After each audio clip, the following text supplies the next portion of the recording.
Ya Pak.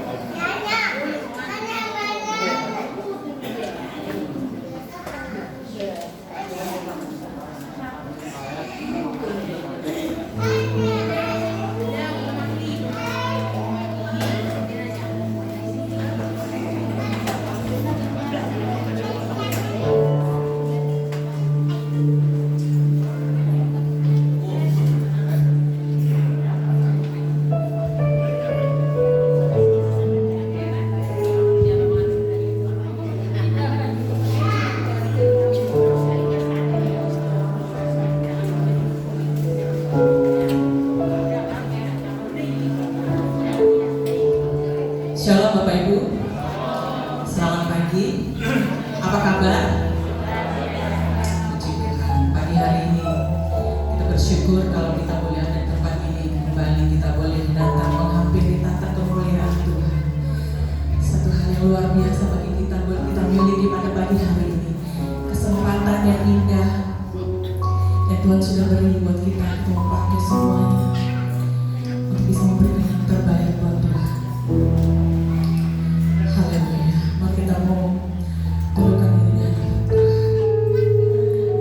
Kita mau buka hati kita. Kita mau pikirkan apa yang kita mau berikan buat Tuhan pagi hari ini. Dengan apa kita akan membalas segala kasih kemurahan Tuhan. Karena Tuhan sudah terlalu baik dalam kehidupan kita. Haleluya. Terima kasih Tuhan.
memuji memuliakan nama Tuhan.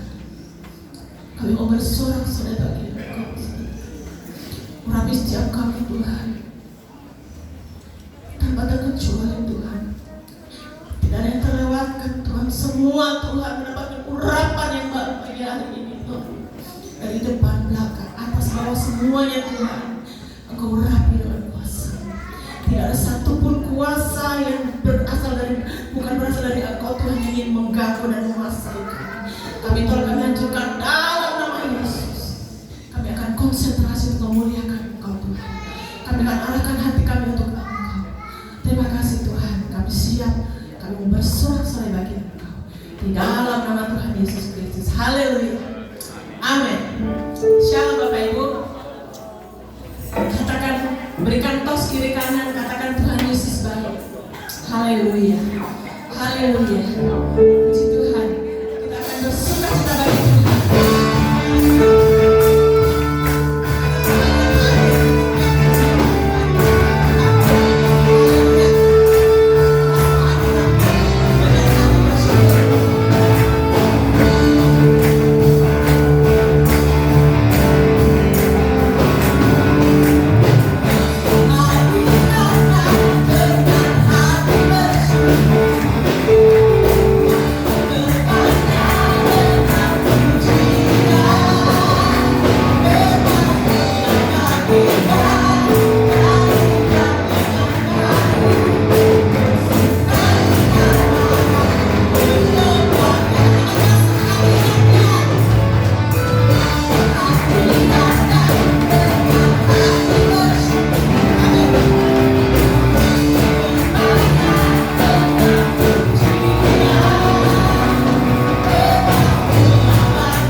Haleluya.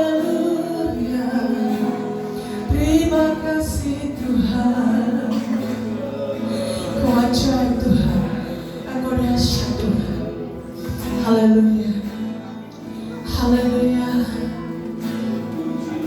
Haleluya. Terima kasih Tuhan. Ajar kami terus bersyukur Tuhan. Ajar kami terus memuja Engkau apapun keadaan kami Tuhan. Haleluya. Terima kasih Tuhan. Haleluya. Terima kasih Bapa. Terima kasih Tuhan. Ya, terima kasih. Terima kasih. Haleluya. Bagaikan tanah kering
Kami bersyukur buat pemeliharaan kasih-Mu.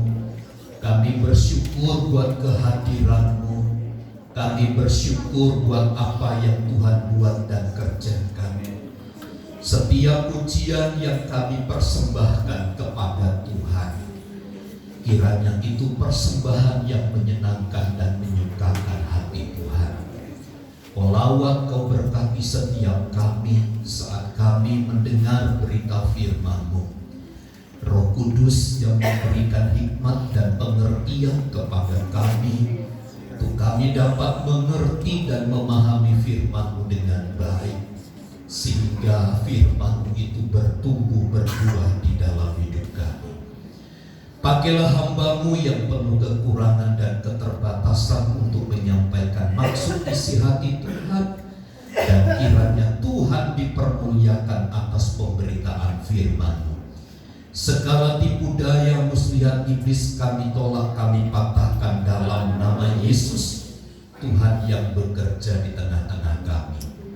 Di dalam dan demi nama Yesus kami siap diberkati. Haleluya. Amin. Silakan duduk Bapak Ibu Saudara sekalian. Salam. Baik, puji Tuhan. Dalam Injil Matius pasal yang ke-21,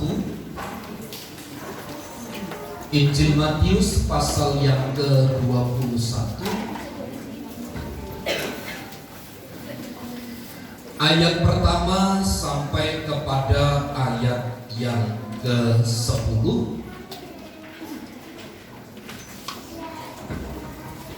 Matius pasal 21 ayat 1 sampai ayat yang ke-10. Kita akan membaca ayat ini bergantian. Saya membaca ayat yang pertama dan Bapak Ibu Saudara jemaat Tuhan membaca ayat yang kedua. Demikian. Yesus dieluk-elukan di Yerusalem. Ketika Yesus dan murid-muridnya telah dekat Yerusalem dan tiba di Betfage yang terletak di Bukit Zaitun, Yesus menyuruh 2 orang muridnya dengan besar kamu yang di depan itu, dan di situ kamu akan secara menentang seekor keledai betina, lepaslah keledai juga. Dan jikalau ada orang yang menegur kamu, katakanlah, Tuhan memerlukannya, ia akan segera mengembalikannya. Hal itu terjadi supaya genaplah firman yang disampaikan oleh Nabi. Katakanlah kepada putri Sion, lihat, rajamu datang kepadamu, ia lemah lembut dan mengendarai seekor keledai beban yang mudah. Maka pergilah murid-murid itu dan berbuat seperti yang dikatakan Yesus kepada mereka. Mereka membawa keledai betina itu bersama anaknya, lalu mengalasinya dengan pakaian mereka, dan Yesus pun naik ke atasnya. Orang banyak yang sangat besar jumlahnya menghalalkan pakaiannya di jalan. Ada pula yang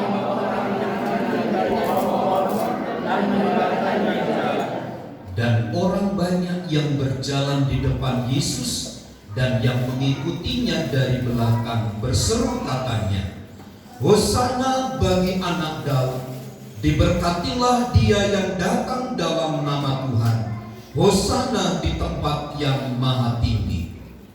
Dan ketika ia masuk ke Yerusalem, berbalah seluruh kota itu, dan orang berkata, siapakah orang ini? Dan orang banyak itu menyahut, inilah Nabi Yesus dari Nazaret di Galilea. Puji Tuhan. Bapak Ibu Saudara yang terkasih di dalam Tuhan, Matius 21 ayat 1 sampai ayat 11 adalah menceritakan tentang Yesus yang sedang sementara memasuki Yerusalem untuk terakhir kalinya, dengan satu cara yang sangat istimewa. Kenapa saya katakan istimewa?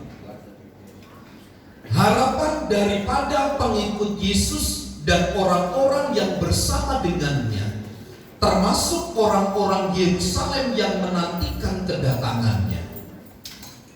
Seharusnya Yesus itu adalah datang dengan keperkasaan. Seharusnya Tuhan Yesus masuk Yerusalem itu disertai dengan para prajurit yang gagah perkasa, yang di tangan kanannya ada pedang, yang di tangan kirinya ada tameng.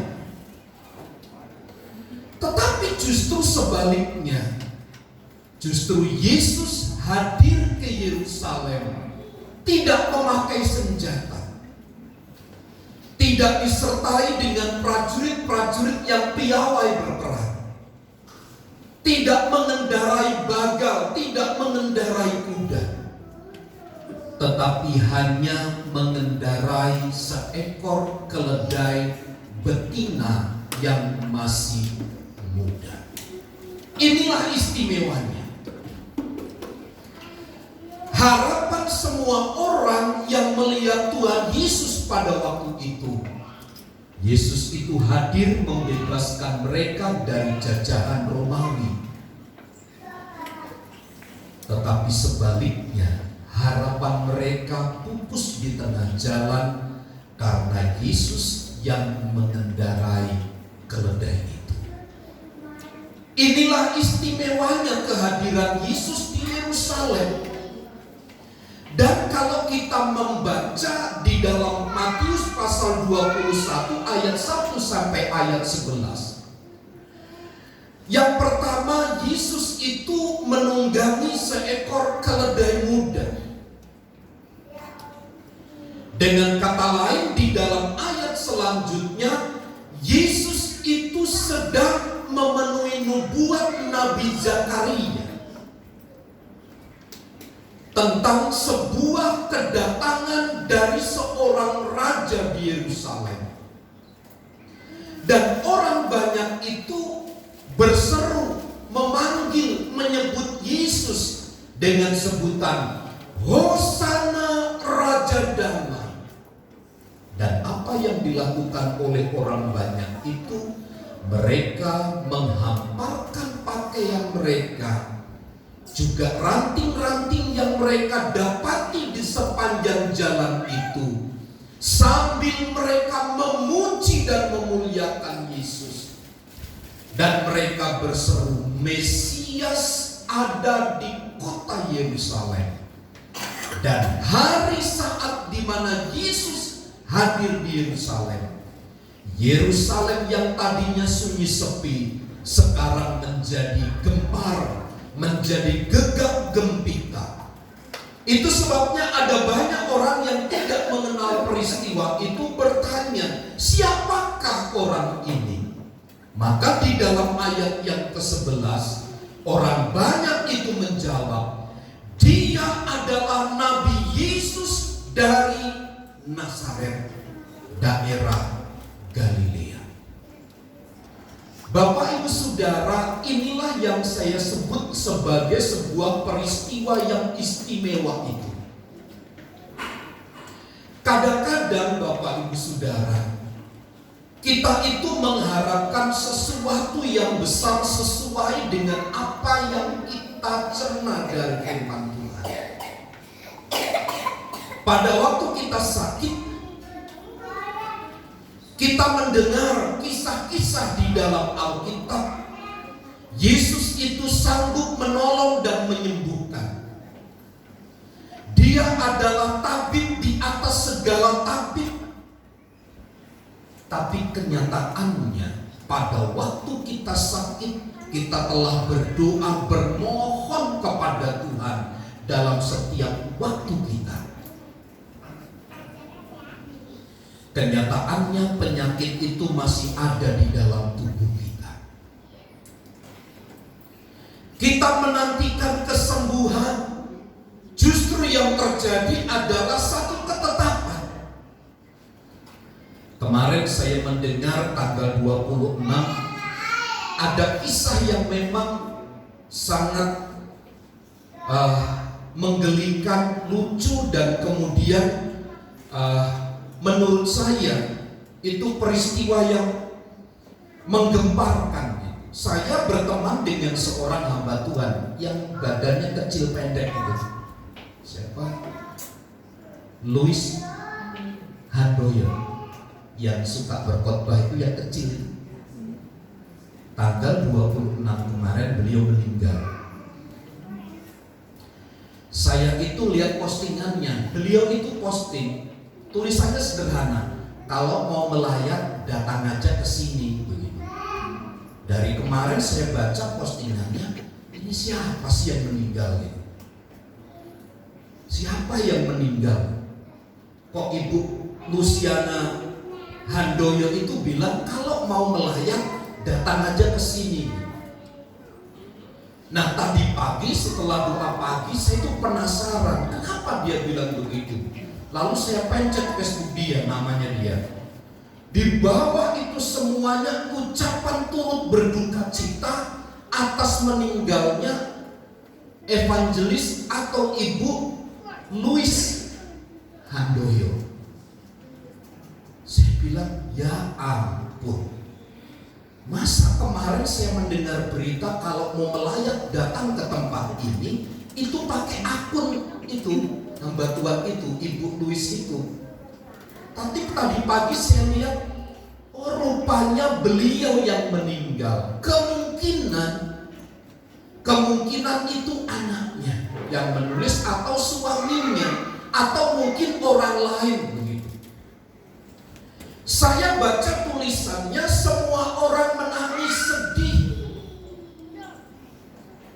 Perasaan baru kemarin kita ngobrol, kita WA-WA-an gitu. Tapi kenapa begitu cepat engkau pergi, Ibu? Semua rata-rata pernyataannya begitu. Dengan kata lain, apa yang menjadi harapan bagi banyak orang itu berbanding terbalik dengan apa yang menjadi kenyataan. Inilah gambaran dari posisi pengikut Kristus dan orang-orang banyak yang mengikut Kristus, termasuk orang-orang yang ada di Yerusalem, orang-orang yang percaya menantikan kehadiran kedatangan Tuhan itu. Pasal 21 itu merupakan titik transisi di dalam kehidupan Tuhan Yesus, di dalam pelayanan publiknya, yaitu menuju sebuah misi di mana Yesus sedang mempersiapkan diri untuk disalib di kayu salib itu, dan selanjutnya ada penggenapan tentang peristiwa kebangkitannya.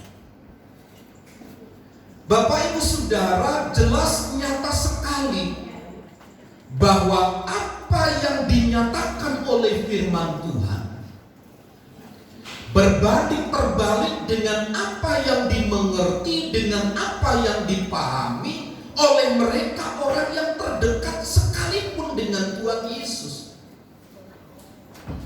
Jangan-jangan pernyataan dialah Sang Mesias itu masih sulit dipahami oleh para murid.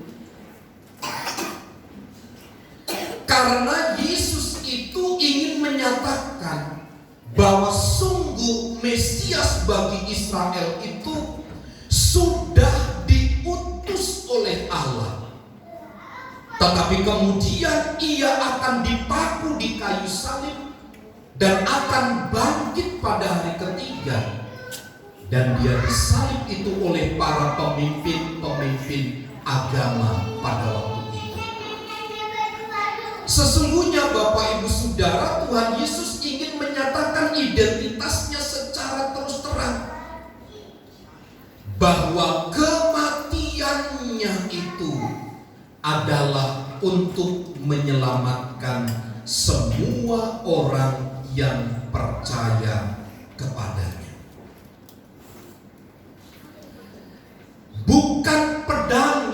menyelamatkan.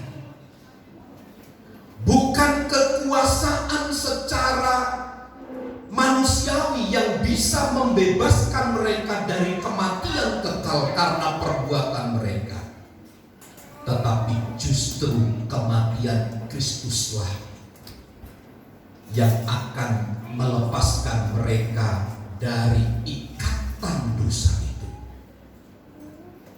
Harapan besar orang-orang yang percaya pada waktu itu, memang kondisi mereka menyedihkan. Mereka ada di dalam jajahan, dan mereka mengalami satu masa diperbudak. Mereka adalah bangsa yang tidak bebas. Mereka adalah satu bangsa yang tidak dapat dengan leluasa menjalankan aktivitas di negaranya sendiri. Dan saya melihat orang-orang Yerusalem, mereka adalah orang-orang yang cinta kepada bangsanya, sehingga mereka menaruh pengharapan besar kepada Yesus yang masuk Yerusalem itu sebagai Mesias, sebagai pembebas yang sesungguhnya.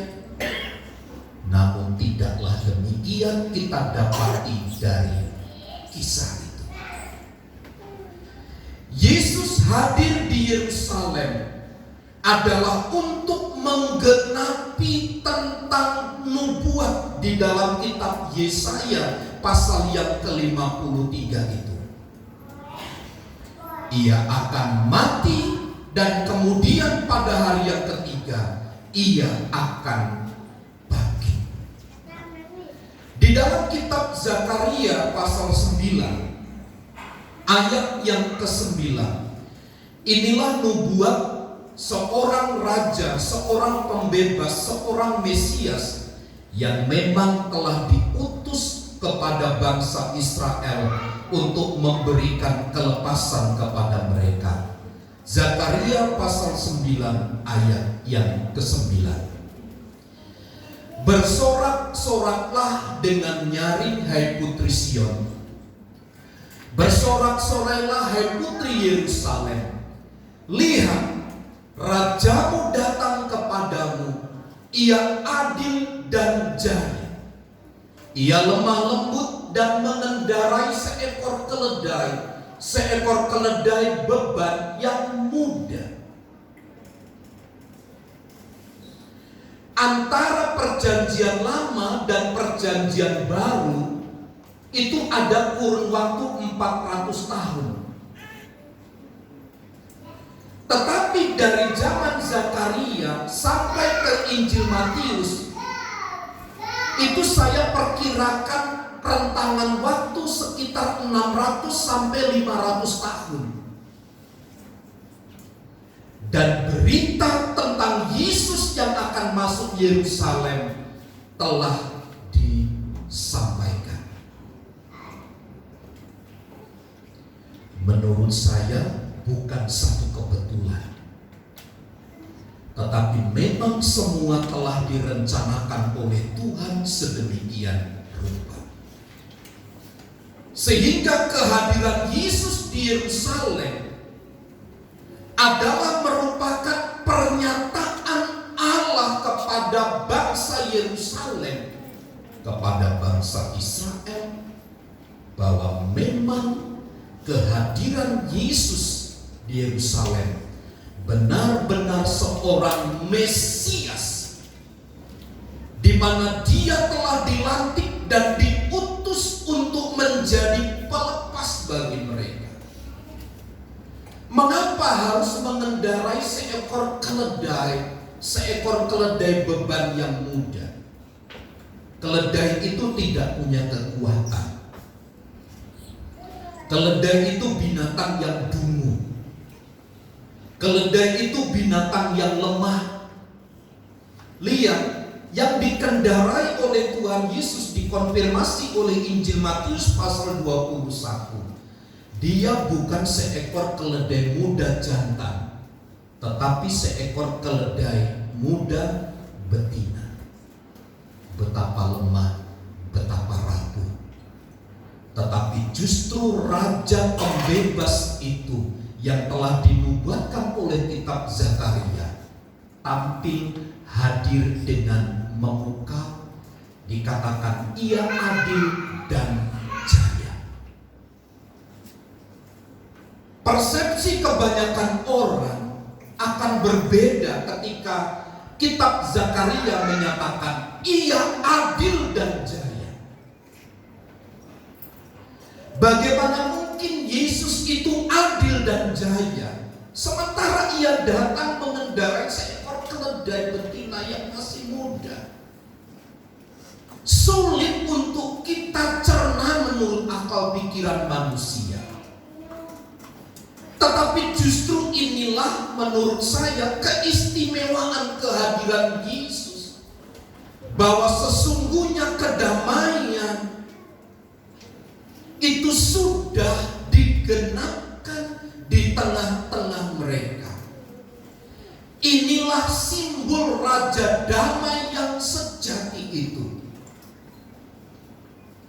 Raja Damai yang sejati hadir bukan membawa pedang, bukan mengendarai bagan, bukan mengendarai kuda perang, kereta perang, tetapi hanya mengendarai seekor keledai muda betina.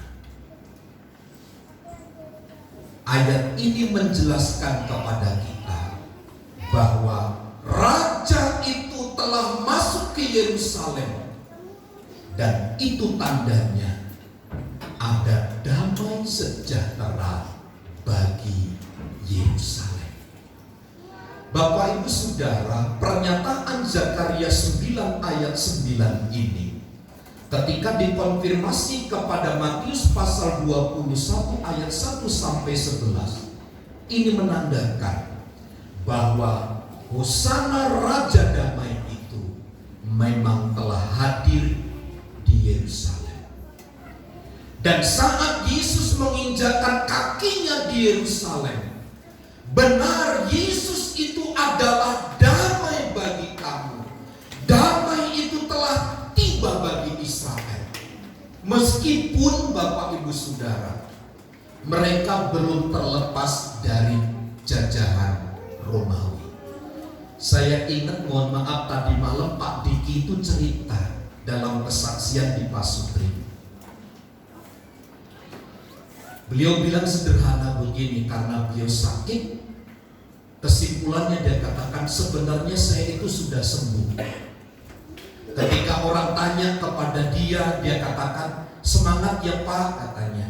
Amin, semangat, sembuh. Beliau katakan tapi saya masih sakit. Saya masih sakit, tapi saya percaya Tuhan sudah sembuhkan. Inilah cara mengkonfirmasi Allah Sang Penyembuh itu. Inilah cara mengkonfirmasi Allah Sang Damai Sejahtera yang telah turun ke dalam dunia itu, memberikan kemenangan, kebebasan.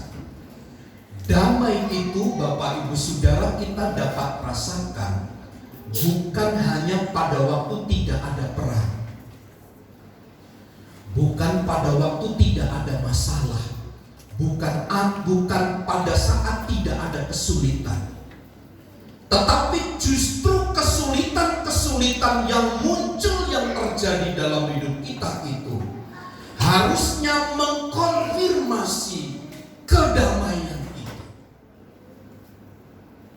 Sama seperti Yerusalem masih ada di dalam jajahan Romawi, tetapi di dalam iman mereka harus meyakini bahwa Yesus itu adalah damai yang diutus bagi mereka, bahwa damai itu telah tiba dalam hidup mereka. Ini bukan siasat, ini bukan sarana memanipulasi. Tetapi Bapak Ibu Saudara, di dalam Perjanjian Baru kita diajar begini, bahwa ada kalanya memang kita mempergunakan akal pikiran kita, tapi ada kalanya juga kita harus berjalan dengan iman kita. ada kalanya Bapak Ibu Saudara di dalam kisah-kisah Alkitab, orang yang disembuhkan oleh Tuhan Yesus itu, mereka terlebih dahulu dibangkitkan semangatnya, dibangkitkan gairahnya, kepercayaannya kepada Tuhan dipulihkan. Baru mereka melihat sebuah kesembuhan itu. Dan kalau mereka masih melihat dengan mata kepala mereka, maka sulit baginya untuk melihat pertolongan. Itu diwakili di dalam kisah cerita ketika Petrus berjalan di atas air. Ketika Petrus meminta kepada Tuhan Yesus untuk berjalan, Tuhan Yesus katakan, "Mari berjalan." Petrus berjalan. Saat Petrus berjalan di atas air, itulah ia mengkonfirmasikan dirinya untuk sepakat dengan apa yang Tuhan nyatakan. Ia berjalan dengan iman. Tetapi ketika ia mempergunakan mata jasmaniahnya, melihat gelombang badai, melihat kesulitan kehidupan itu, maka saat ia melakukan itu, maka Petrus tenggelam di dalam air. Bapak Ibu Saudara, inilah yang dipertunjukkan kepada kita di dalam Matius pasal 21 ayat 1 sampai kepada ayat yang ke-11. Ada kalanya memang kedamaian itu sulit kita cerna, sulit kita pahami, sulit kita rasakan. Tetapi bukan berarti tidak ada damai. Saya mendengar seorang ibu cerita. Dia katakan dia ibadah rasanya kosong, tidak mendapat berkat. Tidak mendapat berkat. Pulangnya kosong, datang kosong, harapannya dapat sesuatu. Ada kalanya Bapak Ibu Saudara, kita tidak boleh hanya melihat dengan mata kita. Sebab kadang-kadang dan kenyataannya berkat itu tidak hanya bicara tentang materi. Tuhan memampukan kita untuk dapat beraktivitas, itu pun sebuah berkat yang terbesar dari Tuhan. Kita bisa bangun pagi, buka mata dalam tubuh yang sehat. Harusnya kata-kata yang pertama keluar dari otak kita, dari mulut kita, ucapan syukur, terima kasih Tuhan. Meskipun sakit itu masih ada, meskipun kelemahan-kelemahan tubuh itu masih ada, tapi Tuhan masih memberkati hidup kita sampai hari ini. Bapak Ibu Saudara, tidak ada jalan menuju tahta kemuliaan selain melalui jalan salib. Itulah kemuliaan dari salib Kristus itu. Tidak ada kemuliaan tanpa melalui salib. Inilah yang diajarkan oleh firman Tuhan. Tidak ada kemenangan tanpa sebuah perjuangan. Tidak mungkin kita akan mengenakan mahkota tanpa ada sebuah perjuangan terlebih dahulu. Ini yang ditunjukkan oleh Tuhan. Maka menurut saya kita harus mengerti dengan baik bahwa Kristus mati di kayu salib itu adalah untuk menunjukkan kasih-Nya kepada umat-umatnya.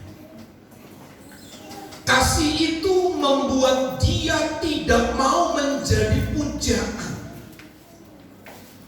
Kasih itu tidak mau, di mana Kristus itu tidak mau dipuja, dipuji oleh pengikut-pengikutnya.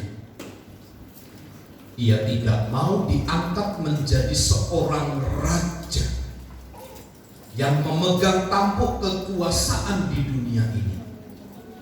Kalau Yesus hanya ingin menjadi raja jasmania mereka, maka Yesus tidak perlu menjadi juru selamat mereka.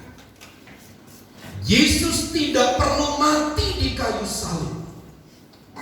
Kalau hanya sekedar Yesus itu menjadi raja jasmania bagi mereka yang mengalahkan bangsa-bangsa.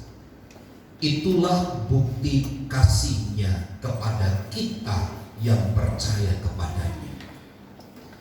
Yang kedua adalah merupakan bentuk ketaatannya kepada kehendak Bapaknya. Ingat peristiwa ketika ia di Taman Getsemani. Ia katakan dalam doa, sekiranya cawan ini bisa lalu dari hadapanku, tetapi biarlah kehendak-Mu yang terjadi. Sebagai manusia, Tuhan Yesus berdoa, kalau bisa cawan ini lalu, kalau bisa murka Allah ini lalu dari hadapannya. Tetapi ia berdoa, tapi bukan kehendak-Ku, tapi kehendak-Mu yang terjadi. Yesus mati di atas kayu salib adalah menyatakan ketaatan kepada Bapaknya. Inilah bentuk ketaatan Tuhan Yesus kepada kehendak Bapaknya. Ia menundukkan diri sampai ia mati pada kayu salib. Kitab Filipi pasal yang kedua menjelaskan begitu gamblang bahwa kematiannya adalah bentuk ketaatan kepada Bapaknya. Dan yang terakhir, salib itu menjadi lambang curahan kasih Allah Bapa kepada kita umatnya. Dia disalib adalah menyatakan dia berada di dalam hukuman yang seharusnya penghukuman itu diterima oleh manusia, dijatuhkan kepada manusia.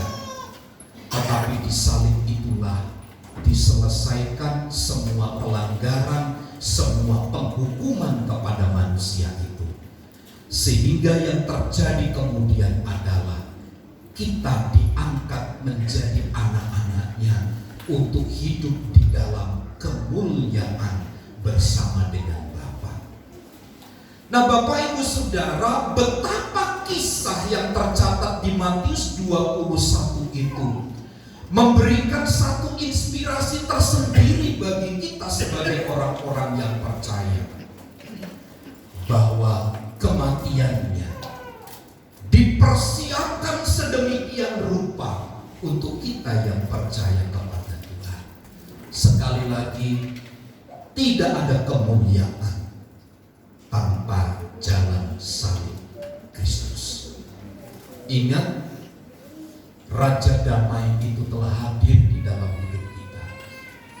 Jangan pernah kita dikacaukan, jangan pernah kita diombang-ambingkan, tapi pastikan bahwa damai bagimu itu telah tiba. Sebagaimana Yesus hadir di Yerusalem, mengkonfirmasi Zakaria pasal 9 ayat yang ke-9. Tuhan Yesus memberkati. Mari kita tundukkan kepala dan kita berdoa. Bapa, kami mengucap syukur kepadamu untuk pagi hari ini. Betapa setiap hari kami merindukan Engkau. Engkau juru damai di dalam hidup kami. Kehadiranmu membawa sukacita, kehadiranmu membawa berkat yang berlimpah bagi kami. Berikanlah kepada kami hati yang sungguh-sungguh taat dan setia kepada Tuhan. Tuhan, berikanlah kepada kami hikmat untuk kami dapat mengerti satu rahasia firman-Mu dengan baik, bahwa kemenangan kami, kelepasan kami bukan oleh karena kemenangan mengalahkan musuh-musuh yang ada di dunia ini, tetapi kemenangan kami adalah karena Engkau mati di atas kayu salib bagi kami. Inilah kemenangan yang Engkau kerjakan bagi kami. Segala pelanggaran dan kesalahan kami telah Engkau ampuni. Engkau adil dan Engkau jaya di dalam hidup kami. Bertambah-tambahkan terus hikmat pengurapan-Mu atas kami, sehingga kami bertumbuh di dalam Tuhan. Berkati kami dengan firman-Mu, kami terima dengan hati bersyukur di dalam dan demi nama Yesus. Amin.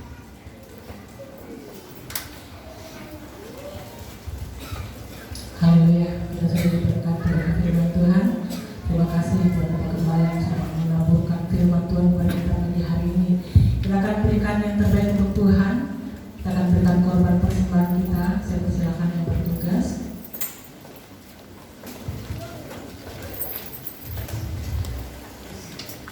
Lebih dahulu kita tundukkan kepala dan berdoa. Bapak, kami bersyukur, kami berterima kasih Tuhan untuk segala kebaikan Tuhan dalam hidup kami. Terima kasih untuk ibadah yang kami sudah lakukan pagi hari ini Tuhan. Firman-Mu sudah dikabulkan. Sebentar kami akan memberikan korban persembahan kami. Seberapa yang kami beri untuk Engkau Tuhan, biarlah Engkau berkati tangan-tangan kami, dan biarlah persembahan yang Tuhan boleh berguna untuk pelayanan pekerjaan Tuhan di tempat ini. Kami akan memberi dengan sukacita, dengan ucapan syukur di dalam nama Tuhan Yesus Kristus. Haleluya. Amin. Saum 1:2.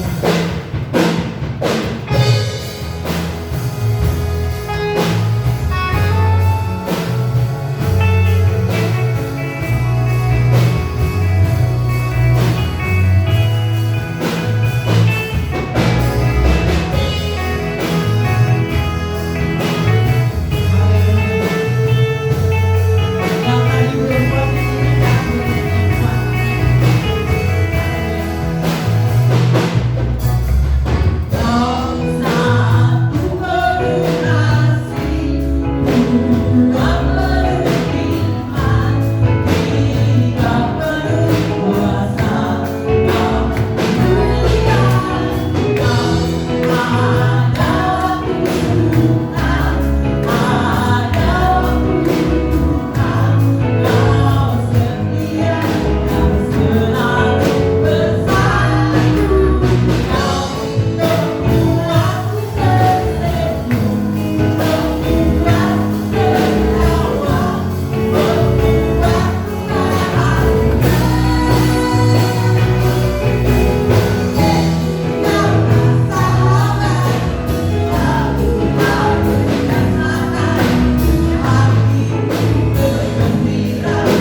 kepada Mama Ethan tanggal 22 Oktober.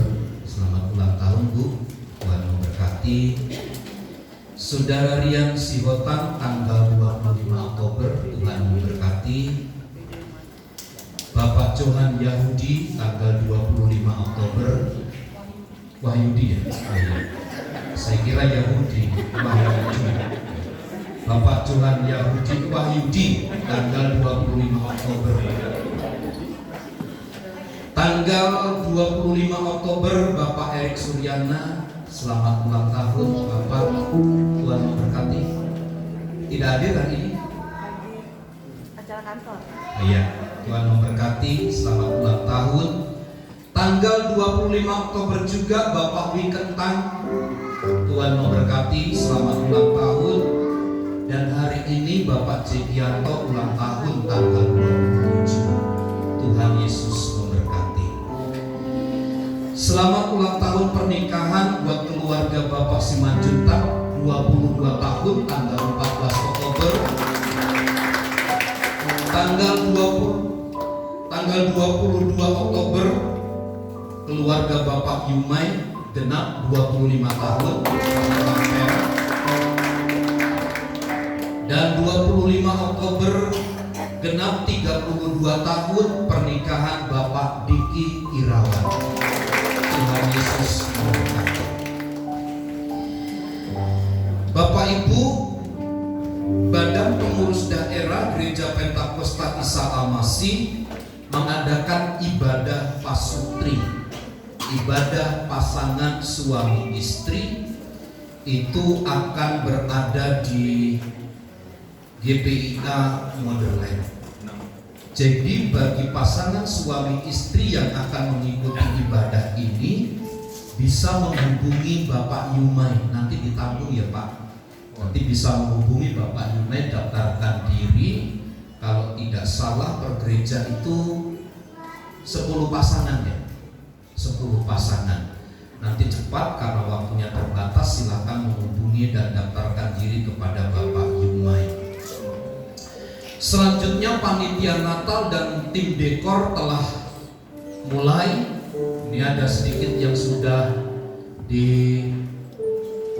dipasang-pasang. Hari ini akan rapat katanya. Ya, setelah ibadah ini akan rapat. Tentu setelah minum kopi ya, setelah minum kopi, minum teh, baru rapat ya. Jangan rapat sebelum makan. Ya. Nanti emosinya memuncak ya. Tuhan memberkati.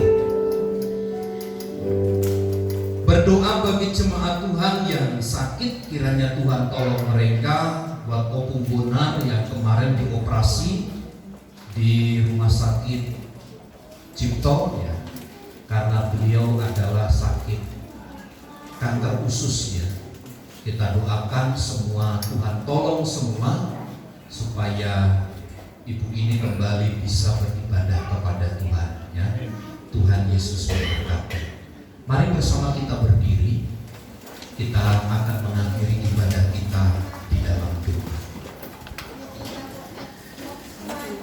Kembali kami puji, kami tinggikan nama-Mu Tuhan untuk perbuatan ajaib-Mu bagi kami. Terima kasih kami sudah dapat memuji dan memuliakan nama-Mu dan mendengarkan berita firman-Mu. Kiranya berkat dan kemurahan Tuhan yang akan terus menyertai kami. Berkat dan cinta dari kasih Allah yang akan terus mengerjakan segala kebaikan itu bagi kami. Bagi kami yang lemah Tuhan kuatkan, bagi kami yang sakit Tuhan sembuhkan. Bagi kami yang sedang mengalami masalah Tuhan memberikan ketenangan, Tuhan memberikan damai sejahtera. Bahkan setiap perencanaan-perencanaan kami Tuhan yang mendahului. Kami percaya berkat kemurahan Tuhan menyertai. Saudara dan saudari kami yang berulang tahun pada bulan ini, kami berdoa bagi Mama Ethan, kami berdoa bagi saudara Rian, berdoa bagi Bapak Johan, berdoa bagi Bapak Erik Suryana, berdoa bagi Bapak Wikentang, Bapak Cekianto. Lawat dan berkati mereka Tuhan. Kiranya kemurahan dan kasih setia Tuhan menyertai mereka. Kau berkati mereka dengan berkat yang berlimpah dalam keluarga, dalam usaha, dalam pekerjaan mereka. Tuhan yang memberkati. Demikian ulang tahun pernikahan saudara-saudari kami, Bapak Simanjuntak, keluarga Bapak Yumai, keluarga Bapak Diki Irawan. Tuhan yang memberkati mereka. Hamba sebutkan nama-nama di hadapan Tuhan bagi mereka yang terus merindukan pertolongan. Hamba berdoa bagi Opung Bonar pasca operasi kemarin. Tuhan terus jamah sembuhkan dalam nama Yesus. Bapak Waluko, hamba berdoa bagi Bapak Cheng Hai. Hamba berdoa bagi Bapak Diki, Oma Unggang, Oma Evelyn. Hamba berdoa bagi Bapak Rudi. Berkati mereka dengan kesehatan, kekuatan. Biarlah mereka dapat melihat dengan iman percaya mereka bahwa Tuhan telah menolong dan menyembuhkan mereka. Terima kasih untuk keluarga Bapak Wiken yang menyediakan hidangan bagi kami. Sucikan, kuduskan menjadi kekuatan kesehatan baru. Berkatilah bangsa dan negara kami dari pusat sampai daerah. Berkatilah gereja-gereja Tuhan dimanapun berada. Berkati gerejamu di tempat ini. Kerinduan kami untuk kami memperluas ruangan ibadah. Tuhan yang menyediakan semua. Di dalam dan demi nama Yesus kami berdoa. Mari saudaraku, angkat tanganmu, arahkanlah pandangan hatimu kepada Tuhan dan terimalah berkat Tuhan. Tuhan memberkati dan melindungi engkau. Tuhan menyinari engkau dengan wajahnya dan memberi engkau kasih karunia. Tuhan menghadapkan wajahnya kepadamu dan memberi engkau damai sejahtera. Kiranya kasih karunia dari Allah Bapa, cinta dan kasih sayang dari Tuhan Yesus Kristus, persekutuan penghiburan dan kekuatan dari Allah Roh Kudus yang memberkati hidup kita hari ini dan sampai selama-lamanya. Kami terima segala berkat Tuhan di dalam nama Tuhan Yesus Kristus. Kita semua yang percaya dan diberkati bersama